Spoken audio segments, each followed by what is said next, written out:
Hi, my name is Sam Schaeffer, and today I'd like to talk about the mechanisms of ocean acidification, its causes, effects, and implications.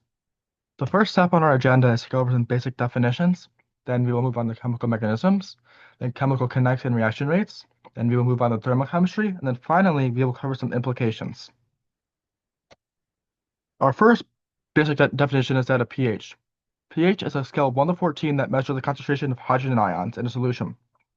A pH below 7 indicates an acidic solution, and a pH above 7 indicates a basic solution. An acid is a substance that contributes hydrogen ions into a solution, and a solution with a high concentration of hydrogen ions is considered acidic.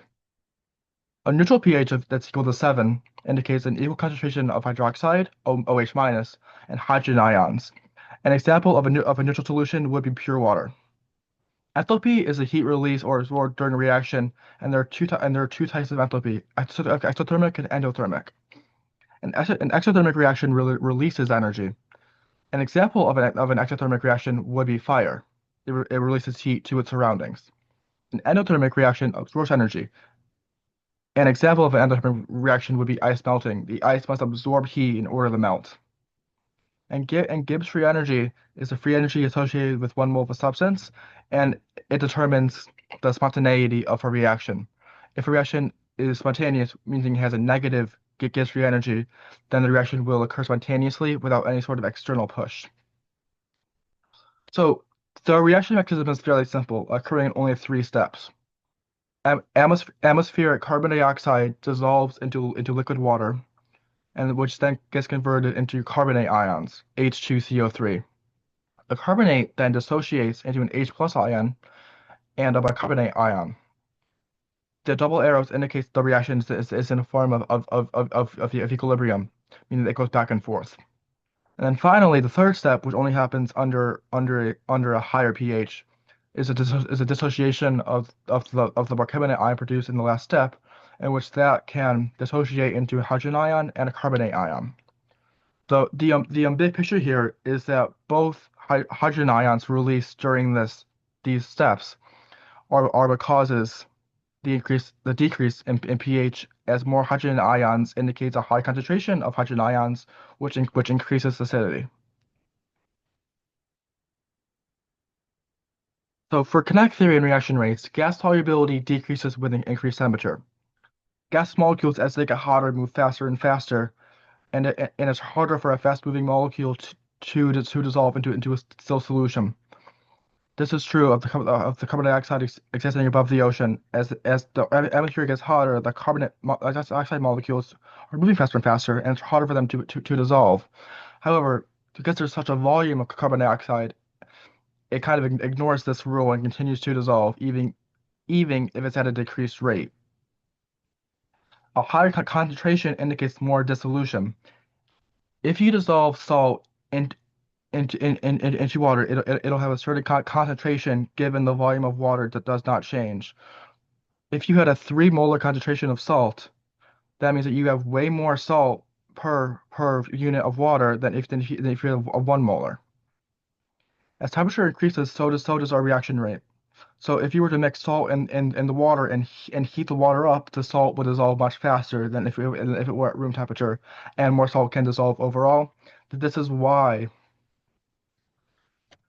thermochemistry occurs. Okay, enthalpy is equal to the heat of formation of the products minus the heat of formation of the reactants. A negative heat, a negative enthalpy means that the reaction is exothermic, and a positive enthalpy means the reaction is endothermic. The first step of the reaction is endothermic. The second step is exothermic, and the third step is endothermic. If 2 out of 3 reactions are endothermic, then how is the process overall thermodynamically favorable? In other words, why is the ocean pH decreasing so much, even if the chemistry behind it should not occur on its own or without any kind of push? This is where Gibbs free energy comes into play.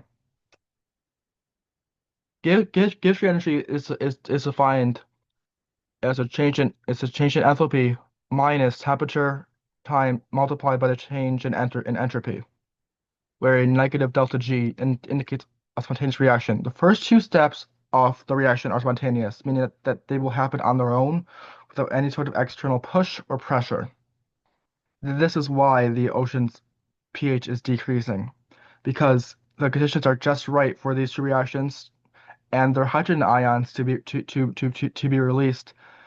And since reaction rates occur with higher temperature, they're happening faster and faster, and these reactions are preferred under a high temperature. The third step, it varies based on the pH. A higher pH will see this reaction occur, but thankfully the pH is too low for that to occur, or else the acidification will occur faster. Finally, implications. So the number one most visible part of ocean acidification is the decrease in shell development, as shown by this image. First, on the left is a healthy shell under normal pH conditions, and on the right is a shell formed under acidic conditions. Carbonate ions are in a lower concentration due to them being trapped within bicarbonate. That makes carbonate ions less available for organisms to use, leading to weaker, fragmented shells that cannot stand the pressures they should be able to. The death of cories. Cories form much like shells, where they attract carbonate ions to their delicate mantles. However, the same phenomenon is occurring where the decreased availability of carbonate ions as they are trapped within bicarbonate causes a weaker and slower development, which is causing coral to bleach at much faster rates. Coral bleaching is a phenomenon in which coral turns a ghastly white. It's still alive, but on the fringe. Whole swaths of quarries have been consumed by coal bleaching and are largely beyond the point of any sort of return, meaning that they're practically dead. Another interesting implication is a change in animal physiology and behavior. There was a study with crabs in which crabs raised in an acidic environment were shown to have lower muscle masses, which impacts the strength of their claws. They are no longer able to crack down the shells they once were, and changes in their behavior. Crabs raised under acidic environments may be more likely to be hyper-aggressive, not aggressive at all, may totally ignore predators or totally ignore prey.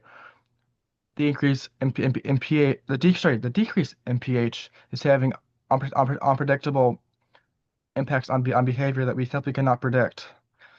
And on a wider scale, it could be cataclysmic. Increased storm intensity. A warmer ocean is a more acidic ocean, and a warmer ocean is directly linked to increased storm intensity. That is why the storms of the past 10 or so years have been so intense as compared to the decades before that. And we're excited. Thank you for listening. My name is Samuel Schaeffer, and we'll see you soon.